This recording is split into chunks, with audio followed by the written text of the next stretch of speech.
man. I'm warm now. DJ, what have just the last 11 months been like for you? Man, it's been interesting. It's been how do you say, like you find out stuff about yourself when you go through stuff like that. Like I knew I was a tough guy already, but like having to go through those things and getting those, man, you had such a great career, man. What a run. Like those texts was like really trying for me, and it was like, damn, people just assuming it's over because I'm hurt. You know what I mean? So that was probably the toughest part. Being injured and going through the injury and stuff. That was, I mean, it's football. You know, everybody gets hurt at some point, and you bounce back and you go through it. So that wasn't really ever in my mind, but like just the response and how people kind of perceive what was going on, it kind of caught me off guard. I think that was the toughest part about the whole thing was kind of like, yo, people expect me to just like tuck it right now. Like, do you not? My personality must have not shown that like this is not who I am. You know what I mean? So I think that was like the toughest part of it for real. So DJ, what kept you going? In the last 11 months? Oh, definitely.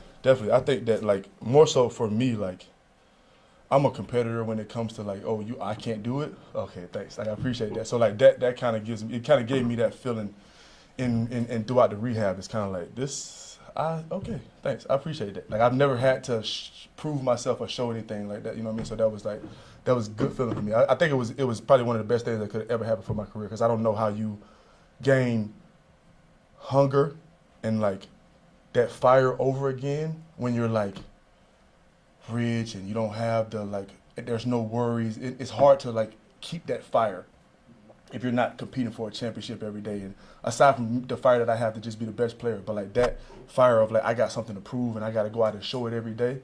When you start getting paid and become a vet, you kind of lose that part of it. So I don't know if I would have ever had anything happen to make that feeling come back and that fire come back and I got to prove it come back. So I think it was good for me, honestly. Crazy to say, but I think it was. No, Sam kind of asked my question.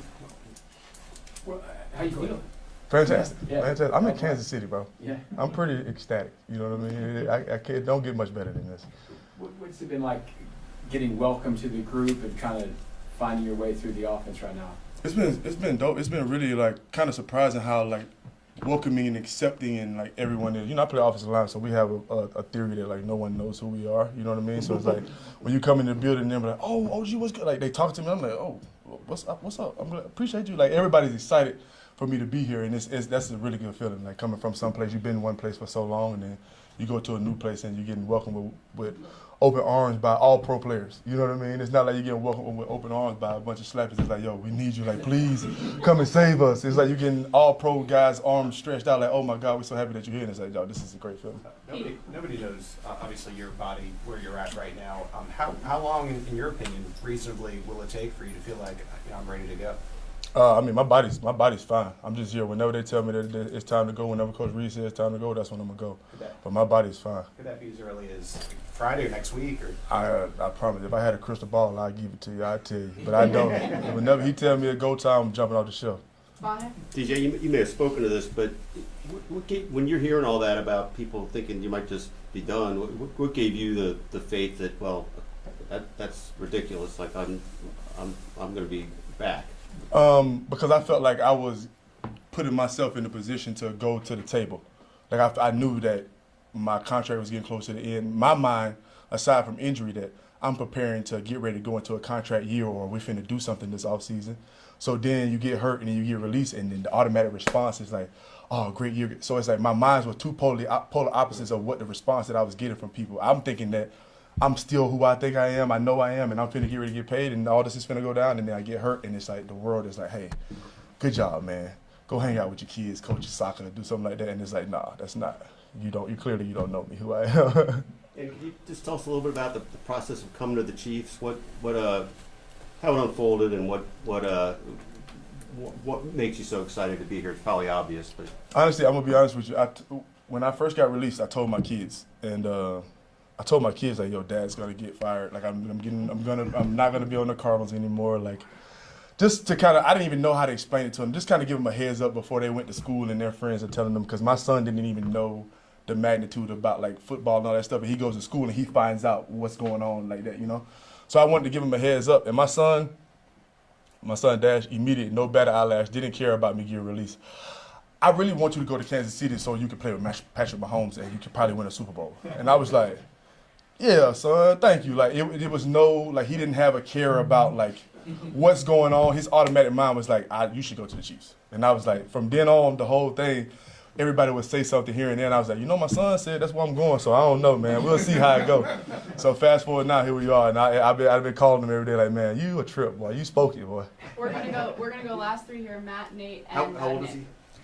He's 8. Yep. I have 8. My 8-year-old Dash, my 6-year-old Nova, my 15-month-old boy Day, and then my 2-month-old daughter Nelly. Yeah, I got a goof troop, man. I got a goof troop. Matt. Hey DJ, what's your sense of your role here? I mean, was your expectation to come in and start? Is it just to simply compete? And Football player. That's it. I got full faith in the fact that this organization knows what to do with football players and knows where to put them and put them in the roles that they need to be. All I got to do is go out there on the field and be the best version of myself every day. And Andy Reid and Coach Nagy and Coach Hitt gonna make sure I'm in the right spot where I'm supposed to be at and when I'm supposed to be there. So it ain't even that ain't even part of my job. I just go out there and block the end until they tell me it's time to go. So that's why I think that's my role. Play football, block the end. And the Chiefs have a couple of young tackles too, as well, in Kingsley and Wanye.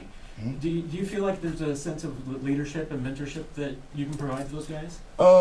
I don't know about like if I sense it, but it's just when I'm around young players, that's the role of football. That's how I was brought along with my older vets that took a liking to me. Is everything that I know on that football field, somebody showed me. None of us woke up in the O-line, knowing how to take a pass set or block the end or do it. None of us woke up knowing how to do that stuff. So everything that we've learned is somebody gave it to us.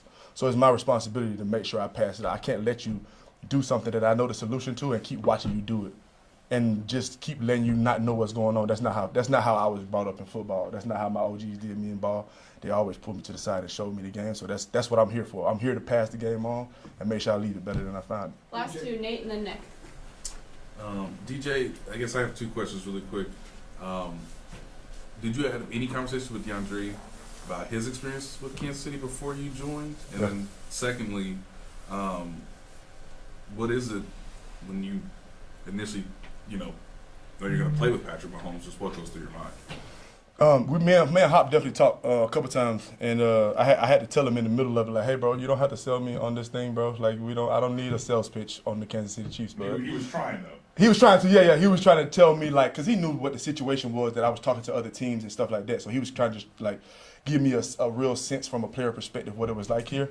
And I had to stop him in the middle of it, like, yo, bro, like, you ain't got to sell me, bud.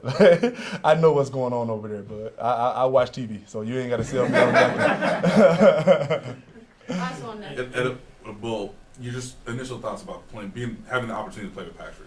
Me and my wife laughed about it. It's been a while since I've been in a situation where I didn't set the standard for the room or the building or what's going on. So being able to be around guys like Travis and Chris and Kelsey and Creed, all them dudes, it's like the level of expectation is already high when I came in the building. So I don't have to set a standard, or I just got to make sure I'm with the guys. I can't be down here because everybody's already up here. So I think that's my favorite part about it. That's the first thing I thought about. It's like, we're about to be. It's time to pull out the best version of ball, the best time of football right now, because this is limelight.